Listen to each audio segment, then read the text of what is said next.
Welcome to the Darcy Wellness Show. Today we're going to be talking about herbal medicine and animals. My name is Jeff Darcy. I'm an acupuncturist and herbalist at the Darcy Wellness Clinic, and with me in the studio is Dr. Margot Roman, veterinarian with MASH Animal Clinic in Hopkinton, Mass. Welcome, Margot. Thank you very much. So today we want to try to give a sense of the range of herbal medicine. You know, there are many areas in veterinary medicine that herbal medicine can play a really great role in, and we want to try to give people a sense of what those areas are and how they can use them and what herbs can be used for what. So I just wanted to kick off with, say, you know, an older animal, you know, a geriatric kind of condition, a little bit slow, cognitive functions kind of declining. And is that something you see quite a bit in your practice? Yeah, I mean, animals, as they get older, just like with people, we don't clearly say that they have Alzheimer's and dementia, but a lot of them start to deteriorate mentally, and both with arthritis and physically. So when I have an older animal like that I usually change their diet, you know, work with their gut, trying to get the most absorption that I can out of the gut, because as an animal ages, the gut doesn't absorb as well as it did when they were a young puppy. So you want to make sure everything is absorbed properly and give them digestive enzymes and probiotics. And of course, if they're having problems walking around, get them chiropractic and acupuncture treatment so that helps that. Right. And if there is a cognitive issue, there are herbs and stuff we can try. For instance, there was a great study with humans, a German study on the use of ginkgo and ginseng to improve cognitive function and memory in the elderly. And also that's true of animals. It certainly increases, you know, ginkgo increases cerebral circulation. And the ginseng is also very good in the elderly and humans to create more energy. So in dogs, we've also been using this formula with gotu kola and ginseng and the ginkgo. So any case history come to mind? Or any? Well, you know, I haven't used a lot of it, I'll be honest with you. When would you think of using something like that? Well, if you have an animal that, kind of that indications. is many times when animals get confused and they're having other problems, it can be due to liver issues too as well. So you want to look at the whole animal and look at their liver functions, and then, you know, did they have some kind of a minor stroke, or is there something that's going on with their ear? So those are the things you would rule out. There's a lot of stuff that you want to look at and see, and then if I feel like, you know, it really just seems like they're just getting Alzheimer's, they're forgetting where they are, they don't know, they're like walking around. It's one thing, you know, So for a person to get Alzheimer's, you know, the dog doesn't really have to remember, you know, where he went to elementary school and his friends and Sure. you know, what happened in his life back, you know, 5 years ago. Yeah. So that's not as important, but you really want them to be able to function as a pet and get around the house and do stuff.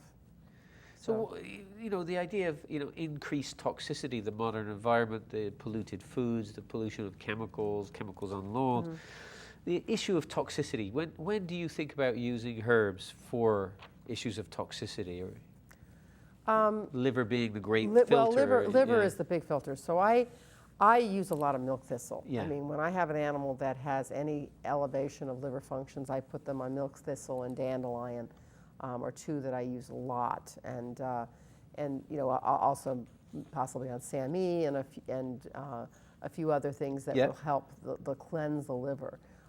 Sometimes I even use the Hoxie formula to cleanse the liver, and I find that helps a lot too as well. And you can get the liver to regenerate. The liver will regenerate. It's amazing. And I've had animals disorder. I've had animals that have come in and they've been other veterinarians and they have elevations of their liver functions off the charts, and they tell them there's nothing you can do about it. And we put them on herbs and nutritional support, and I get them back to normal. And the people are flipped out that their vet said that there was nothing they could do to get these liver functions turned around, and now they're normal. You know, as a Chinese herbalist, one of my favorite formulas for humans as well as for animals is a formula. Liver Protect is based upon research out of Japan. It shows that this formula, Chai Hu Tang, which is a kind of a blue plurum, is a blue plurum based formula, is used by the Japanese National Health. That there are 1.5 million hepatitis B and C sufferers in Japan. They're taking this formula that has been shown, and in my own practice too, has been able to And I hear from veterinarians that it lowers liver enzymes within about 3 to 4 months. It's pretty phenomenal. And there are 2 5-year studies and 1 7-year study showing that it prevents cirrhosis of the liver going into liver cancer by 50%. And it's interesting, I wrote a paper about it that wasn't well known amongst my colleagues in the human realm. And also most liver doctors dealing with hepatitis B and C have no idea about it.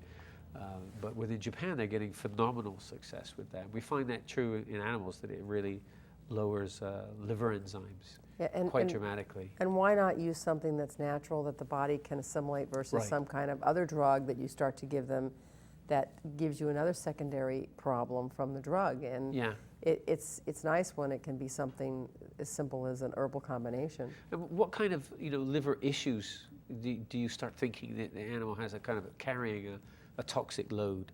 When do you, what kind of symptoms do you in dogs and cats, they can become very jaundiced. They can become anorexic.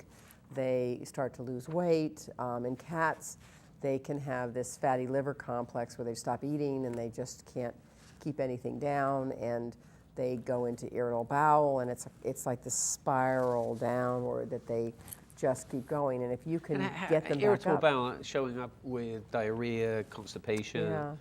How else would it show up symptomatically? Well, you typically have an animal that vomits more frequently, has sometimes more diarrhea, and then constipation, then diarrhea, and then constipation. So the gut is not modulating properly. And it needs to have the right amount of moisture in it, but it needs to get absorption. That's what happens. And what really happens is the veterinarian starts putting them on metronidazole, on prednisone, on amoxicillin, and then they go back to metronidazole. It goes back and forth, killing the normal flora that's in the gut, and then suppressing the gut lining, and so you never really get this balanced gut that was there before that, and then they start having more problems, and it just sort of spirals out of control. And the immune system, the immune globulins are so important in the gut. The IgG and the IgM and the IgA are in the gut, and they are so important in making sure that the immune system functions. When you destroy them all with antibiotics and drugs, they don't function, and the animal just doesn't get the immune system just to keep moving along and functioning. So for GI issues, the idea of Intesticare is a herbal formula that's based around traditional Chinese medicine that is used a lot with IBS in animals and in humans. And from the Chinese perspective, Atractylodis, Asian ginseng, Dioscorea are herbs that can really affect digestion and the preparation of digestate into the intestine. So there's for the treatment of IBS, for the treatment of fatty liver affecting the bowel, that's a formula that oftentimes does very well about smoothing out a lot of the symptoms of IBS. And the idea of cutting back on laxatives, if they're suffering with constipation, there are seeds that produce, that are used a lot to moisten the bowels, extracts of seeds. And there are also for, bilberry leaves, for instance, are great at absorbing excess fluid in the intestines to cut back on diarrhea, albeit symptomatically.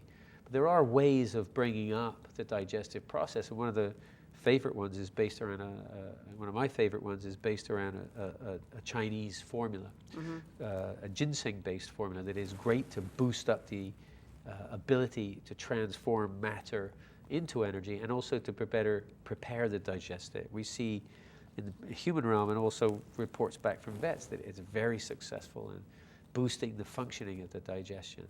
What are you drawn to use herbally for? Well, I use a combination of gut modulating. So I use the psyllium. I use ginger. I'll use sometimes marshmallow, slippery elm. So those are all well-proven Western herbal approaches to try to get the gut to function. And the key part I also do is I use colostrum, which is getting immune globulins present in there. I give them digestive enzymes like amylase, lipase, and papain and bromelain. So I do that piece of it too as well. So I give them I sort of build the gut that's my core. Yeah. That's my resource of pulling everything into it. Get the animal modulated, and also always include probiotics and very broad spectrum probiotics, so that the gut can start multiplying the right numbers of flora that it needs to get in balance. Can you think of any case histories where you've had an animal come in that's been really severely compromised with prednisone? Oh, yeah, I mean, I don't know if you we've turn them mentioned that around, one. anything comes to mind? This one case, I use this always as an example because it just blew me out of the water. Yeah. It was a little 4-year-old Pomeranian. The people had had the dog since it was a puppy, and for 2 years they had spent almost $15,000 between Tufts and Angel, back and forth with irritable bowel. Yeah. They'd go to one place one night, and the dog would be there for 4 days with bloody diarrhea. They'd go to the next one, back and forth, and the dog was on prednisone, on metronidazole, and on amoxicillin when it came in. Just talk about the rationale behind, for people who don't know, of using those pharmaceuticals. So the metronidazole is Flagyl, which is an antibiotic for the gut that it brings down the inflammation of the gut, and it also is a deworming medication used for giardia. So it's used as a antibiotic for the gut. So on the good side, it does that. On the bad side? On the bad side, it's antibiotic for the gut. It's killing all the normal, there's 400 species of bacteria that need to be in harmony in your gut, and you're putting them on a drug that kills it. It also can cause liver problems and death. I mean, there's a lot of things that go on with it that a lot of people, when they start to Google it, don't start to. The prednisone is to try to suppress the inflammation that is going on in the gut, and sometimes the body needs cortisol, but usually it doesn't need that at this point. But it might need that because it doesn't have enough cortisol in its system. And then they use an antibiotic, something like amoxicillin, just because they got to find something else, because it's still not right. And then the animals will they won't have diarrhea. And as soon as they go off the medication, they get diarrhea again. So these animals live on antibiotics and steroids, which can't be healthy to do. Yeah. So I had this little Pomeranian. For how long was that going on? 2 years. 2 years. That's why they had accumulation of like $15,000, and this was close to, I want to say, 15 years ago. Yeah. So they came in and they said, we don't have any more funds. We can't. This dog is just, we can't do it anymore. So you've got to be able to help us, otherwise I can't take care of this dog anymore. So I did all the things that I do with getting the nutritional base built up, building the immune globulins up. I started on a homeopathic remedy as well.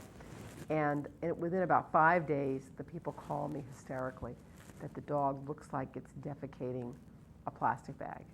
And I said, well, how's the dog feeling? She said, well, she's running around. She seems to be happy, but there's this huge blob of mucus and blood, and no blood, but mucus that is coming out of her rear end. Yeah. And I said, but how's she feeling? She said, well, she's acting okay. I said, well, don't do anything. Sit on your hands. And that's really hard to do because first thing I want to do is put her back on the metronidazole, back on the amoxicillin, back on the prednisone, because we had tapered her down off the steroids. And the owners, they called me back another few hours later and says, it looks like she defecated a plastic bag. Huh. And I realized it was like a skin of a snake being shed, but it was the lining, the entire lining of the intestinal tract just sloughed off. Wow. And she was fine after that. Wow. And I took care of that dog for years in Massachusetts, and then they moved to Florida and Colorado, so I don't think she would be like 21 now. Yeah. So I don't think she's still around, but it was a learning curve for myself because it was very hard to sit on your hands and allow the body to try to heal itself. Because oftentimes the overreaction is overcorrection. Exactly. So, and letting the body discharge and get rid of what was wrong with it, nobody ever let the dog do that. So it kept getting suppressed and suppressed and suppressed, and the homeopathic was allowing it to move it through it and heal it, and all the nutritional stuff I was doing was supporting it. And to me it was so clear. And I've had case after case after case after case that has worked not so dramatically with the mucus coming out like that, but has flipped around in 3 days. Dogs that had been, on medication for 6 months, puppies that had been on it since they were 8 weeks old and had been on drugs, and people were lost. They just, every time they went off it, the dog got diarrhea. 3 days, 4 days. We correct them, they gain weight. It's a little bit, it's so simple to do, and I wish other veterinarians do it, but takes the owner saying, my dog's doing the same thing. Well, what can I do naturally to make it get better? Right. All it is trying to get the gut to function and yeah, reboot yeah, it. It's like shutting your computer off and restarting it again and getting it to work properly. And that's what you do when you do proper nutrition and add the herbs into the diet, add the digestive enzymes, the probiotics, all the things to make that gut do what it's supposed to do. It's supposed to function, not just So the idea of getting monotone kind of food, one food for coming out of a bag, the same brand for the rest of its life, is just adding to the mix of problems. Yeah, I mean, these guts are so that they don't know what to do. They're lost. Yeah. And then the animal can't function if it eats anything So off to get that diet. right. They have one little thing off the diet, and they got diarrhea. And then the body's trying to say, I got a problem. Can't that starts the whole this, treatment regime too coming in. They just are like they're running all over the place trying to. So it's a further complicating factor when you start to treat that, mistreat that. Right. Yeah. So but the key piece, and it always has been the part of my practice, is getting the body to work for you. Right. And the way to work your body through it is to get the gut to work first. And I spend a lot of time educating my clients on why that's the core. And when that works properly, everything else starts to work. Yeah. And then you see this animal thriving that wasn't thriving before, that had chronic problems, that was always at the veterinarians, that was always sick, and now it's doing its thing. It's being a dog. The holistic approach coming in again, not just treating the symptom, but looking at the whole, trying to adjust. And it's functional nutrition. Yeah. We call it functional medicine and functional nutrition. And functional nutrition is giving the components to the body that make the parts of that body work in the right way that they were designed to work. So that kind of holistic, way of looking at the body, if we talk about ears, the idea of a holistic formula, for instance, in our ear clear formula, we have a traditional Chinese formula, Gentian combination, that is kind of renowned for, helping to fight bacteria, but clearing out the environment of dampness that supports the bacteria growth in the ear. If the ear is moist, bacteria is going to, strep can easily grow in that environment. So the idea of treating that with herbs, plus you also suggest cleaning out the ear too, right? Yeah, it's a very common problem with dogs. Ears are an issue. Yeah. They are one of the weakest links on the dog, meaning that is a part that is so easy. So like jumping in water, getting the ear wet, ears flapping the ears over. Are hang down. It's like a a bacteria heaven. Yeah, it is. It's bacteria heaven. It's parasite heaven. It's a location in the body that is sometimes very hard to get under control in some dogs.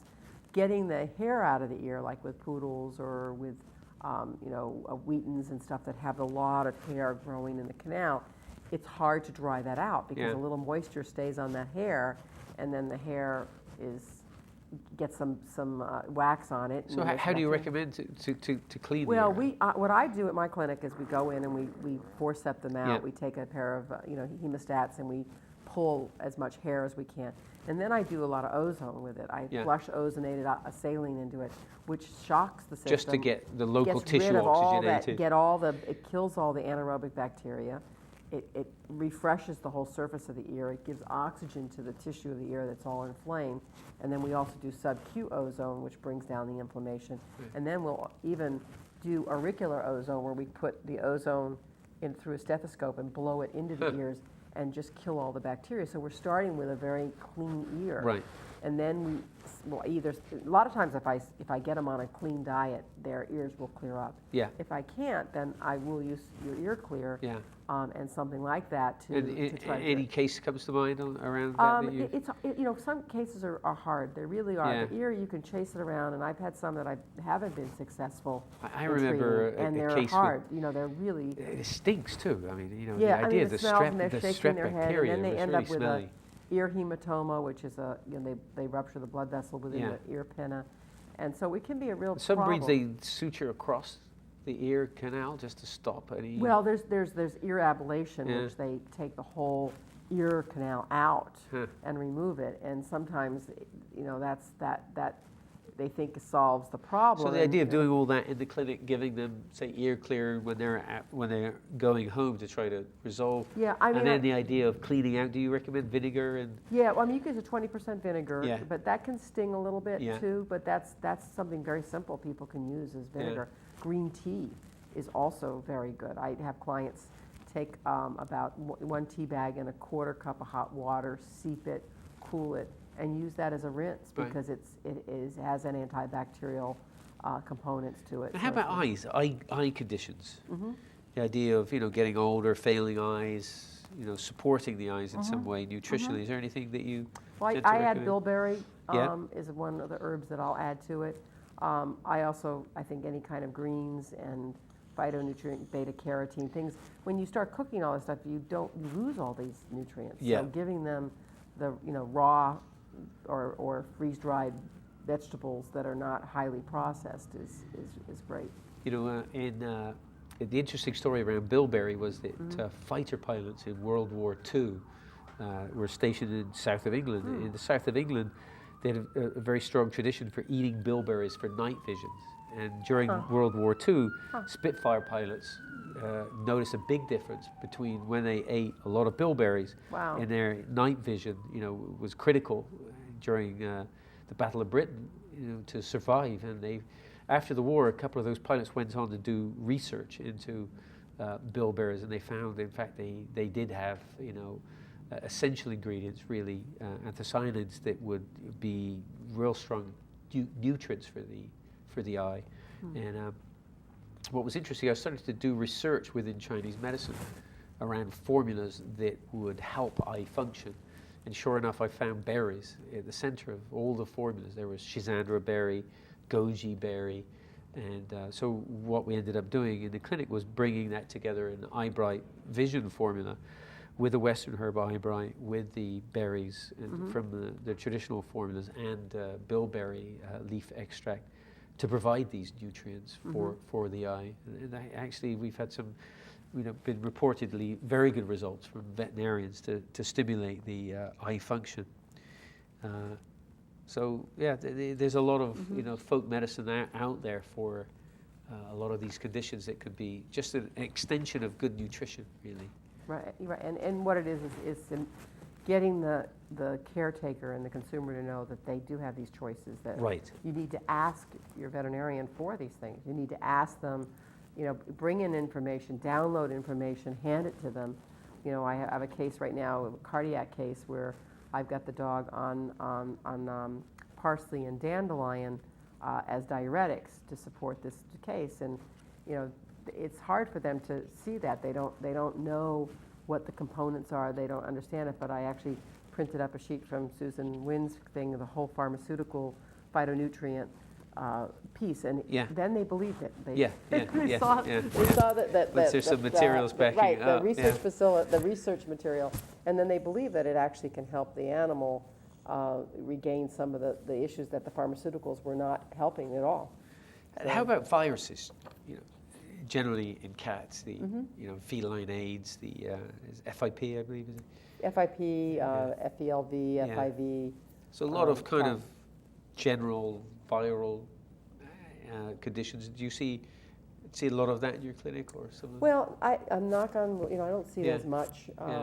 We used to see more of it, but when I do have kittens that come in with respiratory issues, caliciviruses or other forms of upper respiratory viruses, I do use your First Defense, which is a combination of herbs that stimulate the respiratory system and help with virus overload. The interesting thing on the First Defense formula, which is Lonicera and Forsythia, was that in the middle of the SARS epidemic in southern China, the healthcare workers were given, that was one of two formulas, the healthcare workers en masse were given to help have some antiviral impact against SARS. And since then, a lot of research have shown that Forsythia and Lonicera, the two main ingredients in the First Defense formula for upper respiratory infections, is very successful antivirals. And so a lot of interesting research out on that. And also one of my favorite antivirals is Andrographis Paniculata, which is a Indian herb And the standardized Indian herb has been really shown to mess with how viruses replicate. So it hinders the replication, and the virus is taking hold in the body. Some research done by the Swedish Swedish Herbal Institute showed that it would lessen the influenza virus by 50%, the length of time that people were under that virus. And also Andrographis has been shown to be extremely effective in hindering hepatitis B and hepatitis C, and also slowing the progression of HIV. So it's and also with Burgdorferi, the Lyme bacteria has been shown to be a great antibacterial as well. So that's in a formula that we have combined using a variety of herbal, supposed herbal antivirals. It's believed that they may stimulate natural interferon. It's just the body's own antiviral, but they have certain qualities that help us fight off viruses quite well. So first defense is one of them for upper respiratory, but also a viricist for all the other kind of, even if non-specific viruses, if they're suspected. So there's a whole range of herbal care out there for humans and for animals. How easily accepted is it in your clinic? Well, in my clinic, most people are there for that. That's what they came there for. They're looking for a better way to take care of their pet, and they are probably doing this for themselves, some of them, and they know that there's a better way that they can do it for their pet, or they have heard through the grapevine that there's another way that they can care for their animal, and then they come and get their animal seen, and then it changes their animal's health, and then the owner, so experiential, they change their life, and I just had, that's interesting. I had one that just came in the other day, and she, they were not very aware of how to feed themselves and their family, they take care of themselves, and they both now are seeing a naturopath and eating organic, and getting her hair done with henna. It's like excellent.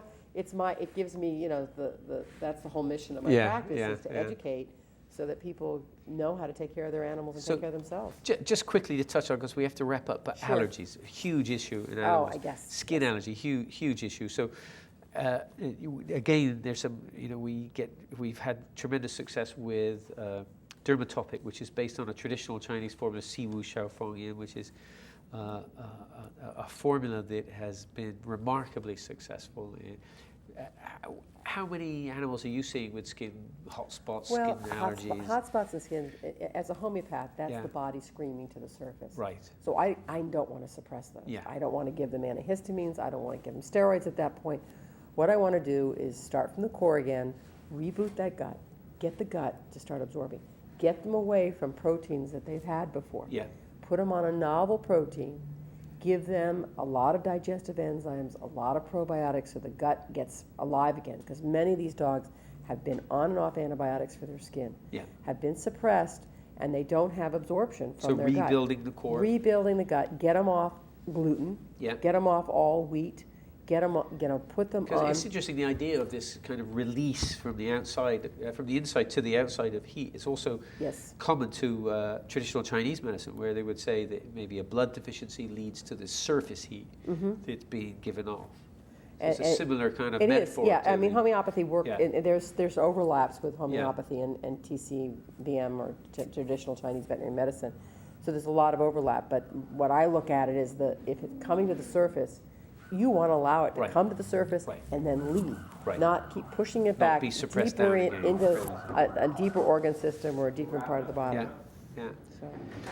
Well, Margot, fantastic. Thank you very much for joining us on the Darcy Wellness Show. I really appreciate having you here. I look forward to having you again. Dr. Margot Roman from the MASH Animal Clinic in Hopkinton. Thank you very much. You're welcome. And thank you all for watching the Darcy Wellness Show. It was a pleasure having you.